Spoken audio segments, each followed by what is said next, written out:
We'll call the City Council regular meeting to order for Tuesday, September 2nd, 2025. Would everyone please stand for the Pledge of Allegiance? I pledge allegiance to the flag of the United States of America and to the republic for which it stands, one nation, under God, indivisible, with liberty and justice for all. Call the roll, please. Councilmember Wilson. Here. Councilmember Cordes. Here. Mayor Hoyt. Here. Councilmember Bernatz. Here. Councilmember Lean. Here. All right. Any changes to the agenda? No. Amy, Nick, Holly? None. Dave? Nada? All right. Seeing no changes, I would seek a motion to approve the agenda.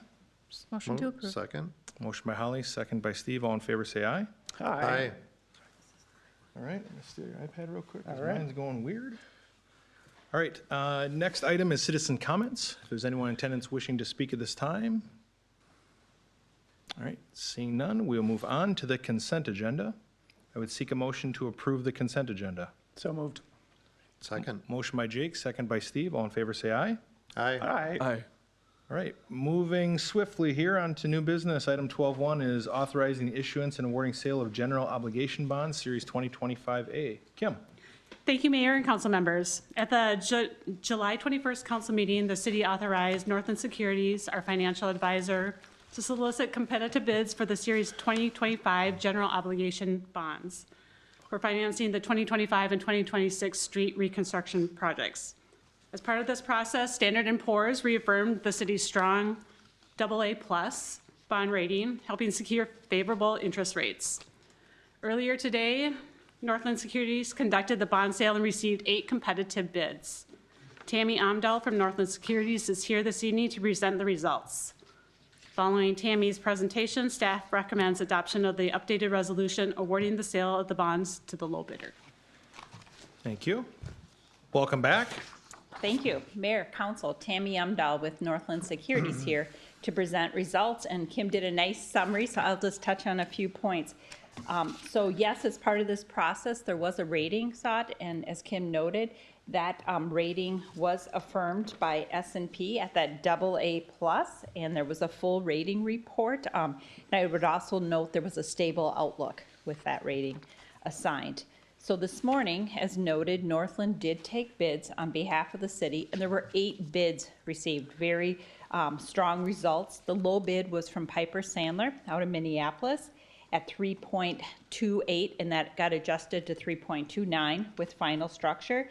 And the cover bid was from R.W. Baird out of Milwaukee at 3.2953. High bid was from Brownstone at 3.39. So great results, all of it under 4%. With respect to the final par amount, the bonds were sized, or the premium that was bid by the underwriter was used to reduce the par amount of the bonds, the principal. And premiums have been very, that is a normal procedure with respect to where the market conditions have been for quite a few years, consistent with prior sales that the city has had as well. And that simply means that the underwriter and investors are seeking higher coupons on those bonds. With the par bid and the premium, the yields are what get you to that low rate of that 3.29% is the final rate. And the final par amount at $2,295,000, I would note that is different than your council packet, because last week when your council packet went out, we had not taken bids. So that, when you make your motion and you do have a final resolution that was provided to the city by your bond counsel, Dorsey, this afternoon as well. With that, Mayor, Council, I would be happy to answer any questions or go into more detail if you have those questions. Thank you. Thank you, ma'am. Steve? I really appreciate the work, and I'm very pleased with the number of, actually, the tight bid that we saw. So on the AA+ rating affirmation, for those that are watching at home, and I'm not a bond expert, so that's why I'm asking you. Sure. The difference, I mean, to go from a AA+ to like a AAA, for example, which is kind of the gold standard, that would be the mark to achieve per se. I mean, there's a lot of factors, even including outside the city's control, for example, population, and, I mean, other factors that would just make it, that would just be really, really difficult to achieve. And so the AA plus, you know, for our city and our characteristics and the way we manage our finances so well, it is a pretty darn strong rating, correct? That is absolutely correct. And the spread between the AAA and the AA plus is very narrow. So as far as what would the difference be in interest, it would be, it would not be material. I'll describe it that way. It's about 5 basis point spread. Okay, thank you. Jake? That was my same question. Holly? I have no questions. Steve stole my annual talking point about this topic, so. I knew you were gonna ask it. I grabbed it Out of first. the curve. Started on the right Next tonight. question is always, what do we need to do to get to the next turn? Well, I guess I could ask it, yeah. Right? Just as an example, if we were sitting at the highest possible rating, are we talking incremental changes here in what presumably was picked up for interest? I mean, would we see any factor difference there? There would be, and that goes back, and when I say 5 basis points for the Yeah. viewing public, to 0.05%. So there would be some difference, but it would be very small, in that $15,000 range over the life of the bonds, probably, to Okay. give you an idea as reference. And the other thing, with the AA plus, again, a very strong rating. And to your point, council member, those factors, and there's a full report that talks about this too, is growth. Some of the economic growth in the community, both in residential and commercial, will help if that is a desire of that. The other piece is the city, a number of years ago, put into place the long-term financial planning. And it's probably been 4 or 5, I would have to look it up since you had the bump up to the AA plus. And that was a direct result of financial management. So you went from strong to very strong in that category for S&P. And I just note that because you might say, Tammy, what are things that we can do, even if, you know, economic growth takes time? I would point to the things that you did, that you get very high marks for your very strong financial management. So kudos to the city and prior council members and this council for taking those steps that got you to that AA plus. I appreciate you saying that, especially, you know, from the outside looking in. It's a testament to, you know, Kim and Chris and Tia and, you know, more than anything, I mean, I'm all for saving money, but when you look down and the first bullet point is long-term rating outlook is stable, right? It's just validation that we're continuing to do the right things and best safeguard, you know, our investments and into the community. So it was favorable result today, and it's always good to see you come in and give those reports. So we appreciate it. Yeah, excellent result. Eighth bids was excellent, and that 3.29%, that will be less interest expense than what the city was planning prior to this morning. So congratulations to the city. Thank you, ma'am. With that, I would seek a motion to adopt updated resolution 2025 tag 059 authorizing issuance and awarding sale of general obligation bonds series 2025A to the low bidder as presented by Northland Securities. Motion. Second. Motion by Nick, second by Steve. Call the roll, please. Councilmember Cordes. Yes. Mayor Hoyt. Yes. Councilmember Bernatz. Yes. Councilmember Lean. Yes. Councilmember Wilson. Yes. All right. Thank you again. Next item, 12.2, is the joint powers agreement with Dakota County for Communities for All grant funding. Kelly. Thank you, Mayor. Good evening, Mayor and City Council members. Dakota County recently launched the Communities for All, CFA, initiative dedicated to fostering more inclusive, welcoming spaces for residents of all abilities. The goal of this initiative is to support cities, businesses, and organizations in creating environments where everyone can fully participate, whether through consultation, education, or small modifications that make a big impact. In early April, staff met with the CFA program coordinator to learn more about the new initiative and explore opportunities for partnership. The program coordinator told staff there was no limit to the financial request for a project, and all projects would be reviewed by a Dakota County panel. An unidentified need was the purchase and installation of an electric adult changing station at the Rambling River Center. Staff believe this project aligned strongly with the CFA initiative and reflected our shared commitment to inclusion, dignity, and equitable access. Carrie Kubicek, the city's regional funding manager, wrote and submitted a letter of interest to request funding for this project. I want to thank Carrie for her time and excellent work on this letter of interest. The submitted letter of interest requested $16,000 to cover the purchase and installation of an electric adult changing station and necessary electrical work to support it. The proposed location is the new restroom adjacent to the banquet room. Installation of an adult changing station directly promotes inclusivity and significantly benefits people with disabilities within Farmington and Dakota County by addressing a critical accessibility need that is often overlooked. Many individuals with mobility or developmental disabilities require assistance with toileting and personal care, yet most public restrooms are not equipped to support these needs in a safe, private, and dignified manner. We don't think there is an electric adult changing station within Farmington. I did check with the school district. They do not have one in their system. So we don't believe there is one currently in the community. By providing an electric adult changing stations, public facilities like the Rambling River Center become more usable and welcoming to people with disabilities and their caregivers. This allows individuals to fully participate in community events, programs, and social gatherings without being limited by inadequate restroom accommodations.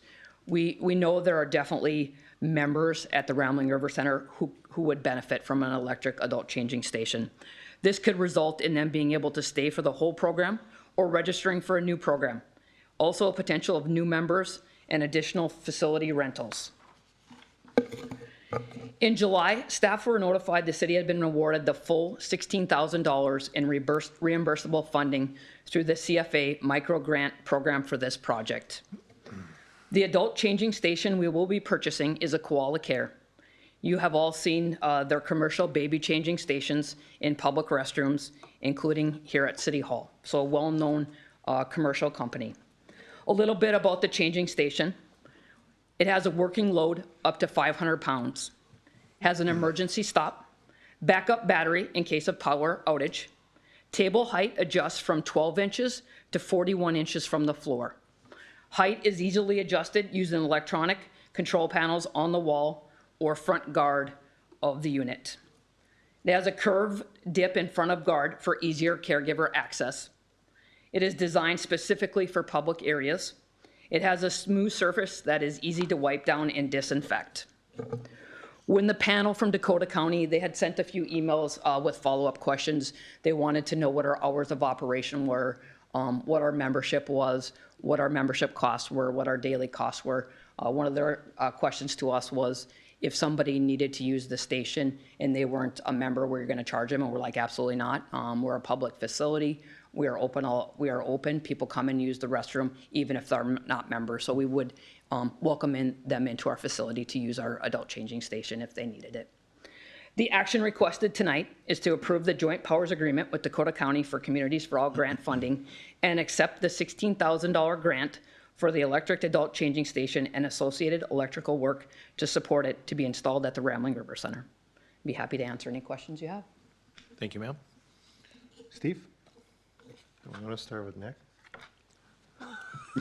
Start with you. All right. Kelly, this is obviously awesome. You know, I don't want to make you feel uncomfortable or weird, but I feel like I just need to say that you really have just a heart for recognizing people where they're at and identifying needs and gaps in the park and rec program or senior center. And I just couldn't be more proud that we're doing this. I mean, Yeah, and a lot Missy too. Yeah, it was a good conversation we had, and we identified a couple things, and we thought this was the top priority to go for. Yeah, so it's just, I mean, I see this repeatedly from your end. You know, you're just kind of identifying those gaps of, you know, yeah, we have a lot of people that are able to participate, but what about the people that can't? You know, and kind of looking out for those, whether it's, you know, disability or, you know, even our Rambling River Park with the, you know, the surface versus the it's just, there's so many different things that you're thinking of, and so I really just appreciate that about you. Thank you. Jake? No, I agree with Steve. I think this is And Kelly, you mentioned an incredible way to increase the inclusivity at the Rambling River Center. And I know you and Missy do a lot to ensure that seniors of all ages and abilities are able to use the facility. And I think this is only going to increase that, but also make it a destination for community members to use it outside of regular operating hours that maybe wouldn't have been on their priority list prior to the installation of this lift. So I appreciate this. Thank you. Holly?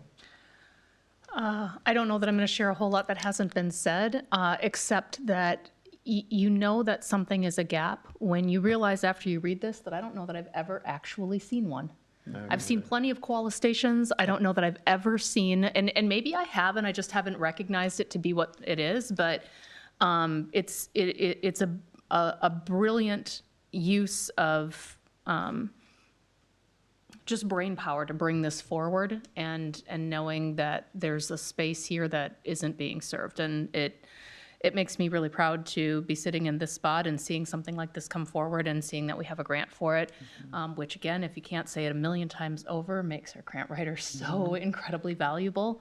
And I appreciate the comment that you made about public use, because that was the one question that I had is, how do we make sure that the people that aren't members still know that this exists and it's still accessible to them, because it's not in your average spot, right? But the fact that it's open to anyone that needs it just makes me all the happier. So thanks for everybody involved. Nick? This is gonna sound like a cop-out, but Steve kind of did take my talking point. No, in a similar thing, it's one thing to get the grant. That's all great. But it is sometimes a tough topic to talk about things like this, and I can't say enough about how. I think Steve commented about reaching out, meeting people where they're at, drawing them out into the community even, right? If we think about why the Rambling River Center is there in the first place, it's to get the seniors out of their house. This is right in line with that. We want people out of their house, in the public, where they need to be, and helping them along the way and meeting them there is just, it takes a lot of courage, and I appreciate it. Building a little off of Holly's comment, correct me if I'm wrong. If one were to look at the electronic adult changing station, it kind of looks like a chair on a crane, right? It's like an extension arm. Can you see that? Yep. Yeah. So there's ways of increasing accessibility, and you said a word that I think deserves more emphasis, and that's dignity. Going back to ADA implementation, and being inclusive looks different to everyone, and mobility issues, physical limitations. One of the first things that goes away is dignity, and when you can take a segment of the population and remove the obstacles and the barriers to being involved with anything, just going downtown and spending time and knowing that there's a place to go is absolutely a win. And even if it serves one person, if one person uses it, it is absolutely worth the time, the effort, and the energy to put it in place. So an extension of all of my peers' comments, very much appreciate you, our entire team, and the willingness to continue to look for other ways to make the community, specifically our buildings and our parks and our trails, more inclusive, is nothing short of commendable. So thank you very much. Thank you. With that, I would seek a motion to approve the attached joint powers agreement with Dakota County for the Communities for All, the CFA grant funding, and accept the $16,000 CAF grant for the electric adult changing station at the Rambling River Center. So moved. Second. Motion by Jake, second by Holly. Call the roll, please. Councilmember Bernatz. Yes. Councilmember Lean. Yes. Councilmember Wilson. Yes. Councilmember Cordes. Yes. Mayor Hoyt. Yes. Thank you, ma'am. Amy, roundtable lead. No report from me this week, Mayor. All right. You take all of There's Steve's dibs, stuff. that's right. It's first day of school for a lot of people, so if Of course, please watch out for buses, stop for stop signs, stop for red. Please don't be that one person that always ends up on the news for blowing by a stop bus at 30 miles an hour. We don't need that. Holly? I don't really have a lot. I actually just want to come back to the topic that we were on and the way that it relates to another project that we have going on, which is the police fencing, which is well underway for anybody that drives around the 195th roundabout near Aiken Road Elementary. You'll notice that there's lots of holes in the ground by the police station, and that is for a security fence. And the reason I'm bringing it up is because there has been a little bit of back and forth on the community feeds that are about whether or not this is something that is necessary. And I want to point two things out. Number one is that federal tax dollars have already been paid in, which means that we have a couple of options, and those options are they either return to Farmington or they don't. And in this situation, we are immensely lucky and blessed to have that money coming back to provide something for our police department, for things that we have invested in for our community to protect them and to keep them safe.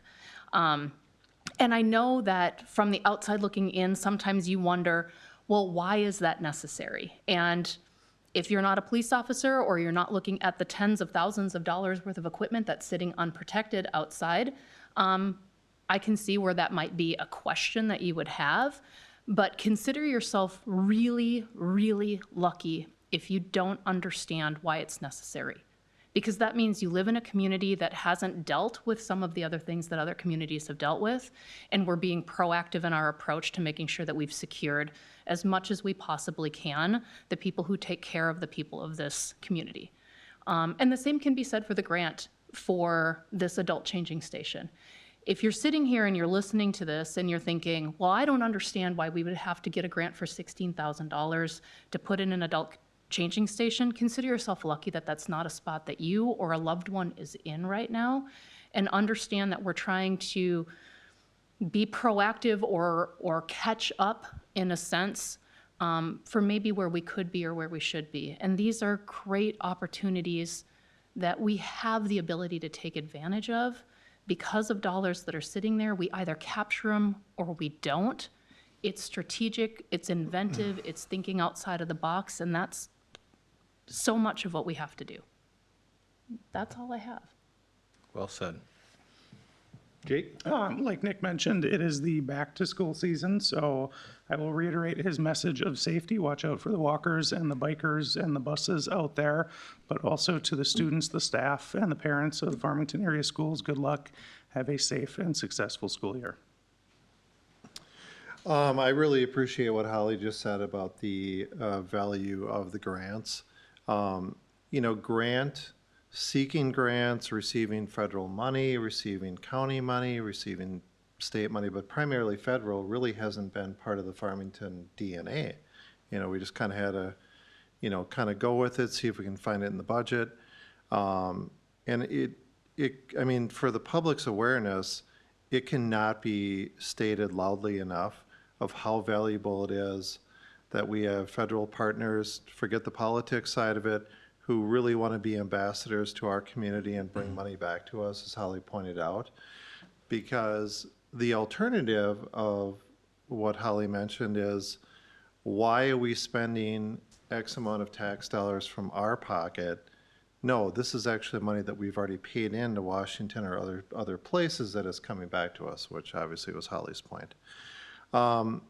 I did make this comment last year, and I'm going to make it again. So kind of rewinding 25 years ago, 30 years ago in my life, I drove a school bus. It was my job during college. And this is kind of back in the days before the stop arm violation was a big deal. In fact, I testified at the Capitol, if I recall correctly, about this issue. But I had my stop arm out, was on a fairly busy road, and if I hadn't yelled stop to a first or second grader at the very bottom step, the car zipping by right by the door going 50 miles an hour probably would have left, and obviously I'm talking about it now, so it's still left that much of an impression. But man, if that kid hadn't stopped, obviously we know what the outcome could have been. So I'm pointing that out because I do see this every year. I'm assuming at some points in time, I've been guilty of this myself, but, you know, with school starting up, that means kids' activities, all the things is really cranking into high gear.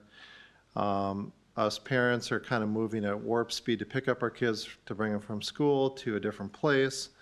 And so, you know, just try to keep that safety top of mind. You know, obviously we see the buses, they're big, bright and yellow. But, you know, try to keep at the speed limit. Be aware of, you know, cross-country runners or others that are out there on the roads. We want to keep our community as safe as we can, and it does start with all of us behind the wheel. So while I'm not telling you how to drive, I'm just kind of sharing my experience. So but that's all I have. I Shirley? have nothing to share. David? I don't really have anything this evening. John?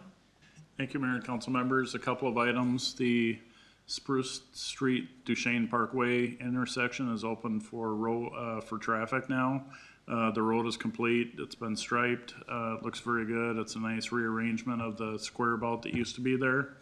And I think traffic will flow much better through that intersection. Second of all, earlier today, we experienced a water main leak on Pilot Knob Road in the vicinity of Euclid Path. So we have a lane shift and a lane closure in that area. The contractor is on site making the repairs. We have McNamara scheduled for repairing the pavement tomorrow. So we've isolated the leak to the point where we have a very limited outage of water service, but customers may notice a drop in water pressure, incremental drop in water pressure. But we've got that located, and I want to extend our appreciation to the police department. When we were just getting started out there, they had staff out there helping us with the traffic control, and now we've got the postings, the cones out there, but we appreciate their follow through and assistance on a very busy road. Thank you. Kelly? Parks and Recreation has a few free family events this weekend. First of all, Saturday, Movie in the Park at Disted Park. At dusk, we're showing Pirates of the Caribbean, The Curse of the Black Pearl. Want to take a moment to thank you for the sponsors, Castle Rock Bank, Farmington Liquors, Farmington Youth Hockey Association, Hobo, Sierra Jewel, State Farm, and the VFW Post 7662. So come on out on Saturday night to see Pirates of the Caribbean. Saturday morning, Whodunit Hike. This is a dog-friendly event, so if you want to bring your dogs, it's at Ritter Farm Park in Lakeville. It's a mystery hike where you get clues along the hike. Registration starts at 9:45 a.m. and the walk starts at 10 a.m. If you haven't been to the event or to Ritter Farm Park, it's a really beautiful park and a great event, so join us Saturday morning for that. You have 1 week left, well actually Monday, to buy your tickets for the Rambling River Center and Farmington Rotary Raffle. $52 for a ticket. You get 56 chances to win. As a reminder, that benefits the Senior Center and also the Rotary. And then new playground at Westview Acres Park. We started our demolition today, so you'll see that park changing here in the next week or two. New concrete border going in next week, so we will have a new 5 to 12 play structure and new swings there in the next couple weeks. Thank you. Kim? I have nothing to report this evening. Chief? This evening, our new candidates started their 6-month academy. So they start with their medical training twice a week for at least 30 days. And then after that, they'll start Fire 1, Fire 2, and then move into hazmat. Just a reminder, September 17th, starting at 5:30, we have our open house. It's moved down to Station 1, a little bit bigger area, some more activities. We're gonna do like a live burn demonstration, have our SCBA Connex for the kids to play around in and stuff. So the goal is to move it back down to Station 1 where it used to be, just for the ability to have more area and then the parking. We kind of take up the maintenance facility and the road up there during the open house, so we're trying to make it more conducive in one area. Thank you. Chief? Mayor, Council. Our fence project is getting underway, and it's exciting to see that moving forward. The footings were starting to get poured today, and they'll be resuming that tomorrow, and the masonry work starts next week. So it's moving along very quickly. There have been some other comments online about access to the police department. I want to make sure that that's clear to everybody, that the police department will have the same access that it's always had. It's open 24 hours a day into our public parking lot and then into the after-hours lobby where the emergency phone is located, so you'll always have access there. There will be a gate that can be closed in emergencies, but we anticipate having that open 24 hours, 365. Other news, personnel items. We have Pete Zajac starting back in the school this year, today, so that's very excited to get him out there, and I know he's very well liked, and he's excited to start the year. Also, last week we had interviews for sergeant promotion, and I'd like to thank everybody that helped with that, including Mary Olson with the fire department that sat in on the panel and helped us make that very difficult decision. There is a conditional out, and we hope to have someone before you for approval next month. Also, I want to give some recognition to Officer Kyle Miller and K-9 Officer Moose. After the incident last week at Annunciation School, both of them traveled up to give some much needed care to the first responders that responded to those incidences. So they traveled with the group from Soldier 6, so a bunch of officers and K-9s, just to spend some time and make sure that those guys are doing well. So they did a great job. That's it. Thank you, sir. Gary, you had your chance at public comment.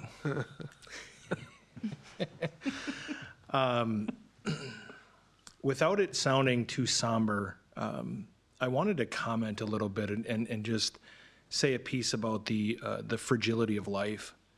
You know, there's been a lot that's happened in the last couple of weeks, even the last couple of months, you know, and it really is a matter of perspective, right? It could be a house fire, it could be a burglary, a theft, could be a loss of life, could be a near critical incident, could be work-related mishap, whatever it looks like. Life is fragile and life is short in the grand scheme of things. And far too often you see something happen just in today's technological age. You see it happening in real time, and it's disturbing. It's disturbing to learn about loss of life, especially little ones. It's disturbing to learn about traumatic injury that affects someone or has a lifelong impact. Don't let that fall on deaf ears. Like, no matter where you're at in your life, no matter how your life sits today, that can change in a heartbeat. Things start to happen a little bit closer to home, and it starts to feel more real. And then there's this compelling need to want to do something about it or to take action, when being a good human being is simply continuing to put out good into the world with no expectation of return. And when things happen in life that affect those who put a lot out, it's especially painful to watch. So just like take time to enjoy life. Like, if the worst thing that happens in your day is coming across the social media post about a fence at our police department, and that's reason to like lash out about what's not right, be fortunate that you were born into a first world country and you have the liberties that we have. I'll be the staunchest proponent of the First Amendment, and I love people being able to say what they want, when they want, how they want. But people are watching, and people see that. And life has a weird way of working.